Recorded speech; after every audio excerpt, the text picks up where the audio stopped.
I'm Jonathan Stearn. I was one of the writers for the project, and I was one of the people who actually put together the scripts that then we had illustrators illustrate. My story is called The Arsonist, and it's about the West Pier. In March 2003 and then again in May 2003, this pier caught alight. And at the time there was huge amounts of speculation about why it suddenly caught alight twice in such a brief period of time. And at the time we had fire officers say, well, if I was a gambling man, I'd say this was done deliberately. We had the police saying it was arson. And indeed later on, the local paper, the Argos, did a campaign to sell newspapers, but the campaign was called The Arsonist, and it had a picture of the remains of the West Pier on it. And it was that, actually, that encouraged me to think, well, let's do a story about it.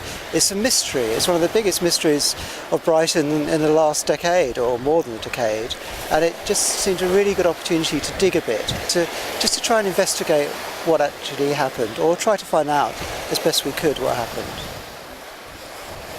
I thought this was a really exciting project because it meant, I'd never been involved in graphic novels before. In fact, I've never been involved in writing novels at all.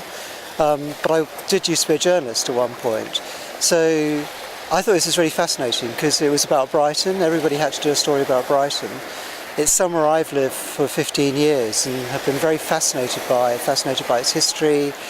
And it just seemed to be an ideal opportunity to talk about the town I'd grow to love, really. Working with the artists was wonderful because it was like we did most of it. We were just sending emails to each other, and to get these presents coming through the email, these illustrations from somebody else, having a vision of what you're trying to describe, imparting their own character onto that, and then sharing something. That was, in some ways, that was the most exciting thing to come out of it. Plus then seeing what everybody else had produced and the very different stories that everybody had come up with. And what fascinates me still is what they're all going to look like when they're put together in a book. I'm quite excited by I'm can't wait for the thing to come out because I think it's going to look really good and it should be really interesting and capture people. I've certainly learnt that less is more, that I had to cut and cut and cut from what I originally had and just think so visually about it that it's made me really interested in trying to follow this up and do some more illustrated writing because it is so fascinating. And I thought the way it was organised was very relaxed and it gave people courage, I think, because there was support there for people who'd never written before to basically get the courage and to get the experience and the confidence to write.